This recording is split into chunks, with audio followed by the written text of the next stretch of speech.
तो नमस्कार साथियों, स्वागत है आपका अपने चैनल CWSN स्पेशल गुरुजी पर। उम्मीद करता हूँ आप सभी अच्छे होंगे और जो आपकी डीएड एग्जामिनेशन जून 2025 उसकी भी आप प्रिपरेशन अच्छे से कर रहे होंगे। तो साथियों, काफ़ी साथियों के मैसेज, पर्सनल और कमेंट के माध्यम से भी ऐसे आ रहे थे कि जो काफ़ी साथियों ने नॉन अटेंडिंग कॉलेज कर रखी है और काफ़ी ने नहीं भी पढ़ा, तो उसके लिए आपको घबराने की ज़रूरत नहीं है। अब टाइम 10-12 दिन बचे, तो मतलब पास होने के लिए कौन सी रणनीति अपनाएं और कैसे हम इसमें जो डीएड एग्ज़ामिनेशन 2025 में 6 के 6 पेपर पास आउट कर सकते हो। तो थोड़ा सा मैं आपको इस वीडियो में अपने जो ये सिलेबस है इसके माध्यम से तीनों ही कोर्स HI, IDD और BI इसके बारे में बताऊंगा। लेकिन सिलेबस मैंने IDD का ले रखा है, कोई दिक्कत नहीं। उस हिसाब से आप जो आपका HI है, BI है, जिस भी कोर्स से आप कर रहे हो उसके हिसाब से आप जो अपने पढ़ने का तरीका है वो मैं बताऊँ, ऐसे आप कर लेना, ठीक है। तो बिना टाइम वेस्ट किए हुए आपका हम वीडियो को स्टार्ट करते हैं और मैं आपको थोड़ा बहुत इसमें जो थोड़ी गाइड बताऊंगा। अगर आपको सच में हेल्पफुल लगे तो आप उनको फॉलो करिएगा। बाकी इसी प्रकार से मैंने भी खुद ने जब पास आउट किया, इसी प्रकार से आपकी तरह दो दिन पढ़कर ही 6 के 6 पेपर क्लियर किए, ठीक है, फर्स्ट अटैम्प्ट में ही। तो जैसे आपके थ्योरी पेपरों को मैं बताता हूँ आपको। जैसे आपके ये पेपर है थ्योरी, जैसे पहला पेपर है आपका इंट्रोडक्शन टू डिसेबिलिटी, ये आपका सभी का कॉमन पेपर है, ठीक है। दूसरा है आपका characteristics of children with developmental disability. ऐसे आपके करके 6 पेपर फर्स्ट ईयर में, और जो आपके सेकेंड ईयर में 7 पेपर आपके इस बार है सभी के, ठीक है।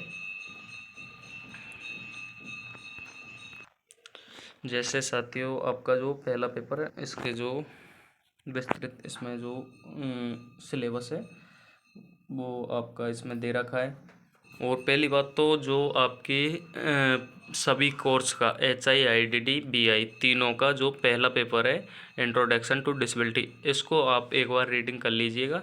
इस जो अच्छे से थोड़ा बहुत भी आपने इसका कंसेप्ट समझ लिया और पढ़ लिया, तो ये मानो आप 40 से 50 या 50 से 60% पेपर आप सभी के कवर कर सकते हो, क्योंकि यही आपका इम्पोर्टेंट है।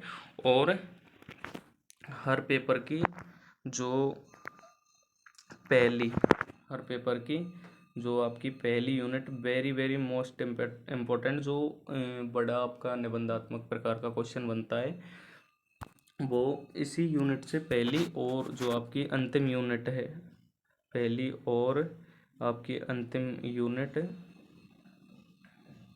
जो 5वीं यूनिट है, इनको आप सही से पढ़ लीजिएगा, क्योंकि आपको पास ही करना है ओनली। तो आप पास इनसे कर सकते हो, क्योंकि छोटे क्वेश्चनों को आप करके उनका तो जो आपका करेक्ट आंसर होता है वही आपको देना होता है, और जो बड़े क्वेश्चन बनते हैं वो इन्हीं से बनते हैं, ठीक है। और फालतू ज़्यादा आपको विस्तृत पढ़ने की ज़रूरत नहीं है। जो आपकी यूनिट कह रही है उसी जो पॉइंट व्यू के माध्यम से आपको उन्हीं पॉइंटों को कवर करना है, ना कि ज़्यादा उसमें जो एक्सप्लेनेशन दे रखा है उनको बिल्कुल भी आपको ज़्यादा लपड़े में पढ़ना नहीं है, अगर पास ही ओनली होना है तो आपको, ठीक है। जैसे 5वीं यूनिट है आपकी human resource and disability sector. तो साथियों, पहली और 5वीं यूनिट को थोड़ा ध्यान से पढ़ लीजिएगा, क्योंकि बड़े क्वेश्चन बनने के चांस इनसे थोड़े ज़्यादा रहते हैं। और जो छोटे क्वेश्चन है वो मैं आपको टेलीग्राम ग्रुप के माध्यम से करवा दूंगा। जितने भी आपके छोटे क्वेश्चन बनते हैं उनको सभी को मैं टेलीग्राम ग्रुप के माध्यम से आपको करवा दूंगा, और वहाँ से आप कवर अप कर सकते हो, ठीक है। बस आप अब जो आपका सभी कोर्स का पहला पेपर है इंट्रोडक्शन डिसेबिलिटी, उसको थोड़ा ध्यान से विस्तृत पढ़ लीजिए, और जो हर पेपर की पहली और 5वीं यूनिट को थोड़ा ढंग से देख लीजिएगा, ठीक है। और अपने जो निबंधात्मक क्वेश्चन होते हैं, आपके निबंधात्मक क्वेश्चन में ज़्यादा से ज़्यादा आप हेडिंग लिखने की कोशिश करिएगा, ठीक है, क्योंकि हेडिंग ही आपको जो नंबर है हेडिंग के हिसाब से आपको दिए जाते हैं, ठीक है। और लिखने का तरीका थोड़ा आपका सही होना चाहिए, बाकी कोई दिक्कत आएगी नहीं। और जितने हमसे हो सकेगा आपको शॉर्ट नोट से इम्पोर्टेंट क्वेश्चन हम टेलीग्राम ग्रुप के माध्यम से आपको प्रोवाइड कर देंगे, ठीक है। और आप अगर नहीं जुड़े हुए टेलीग्राम ग्रुप से हमारे से, तो आप जुड़ सकते हैं, जिसकी लिंक मैं आपको डिस्क्रिप्शन में दे दूंगा। बाकी किसी प्रकार की कोई भी समस्या आए पढ़ाई संबंधित या फिर फॉर्म संबंधित, एडमिट कार्ड संबंधित किसी भी प्रकार की, तो आप कमेंट में बता दीजिएगा। और कमेंट में नहीं बता पाओ तो आप हमें टेलीग्राम ग्रुप पर या तो पर्सनल डीएम भी कर सकते हो या कमेंट बॉक्स में बता सकते हो, ठीक है।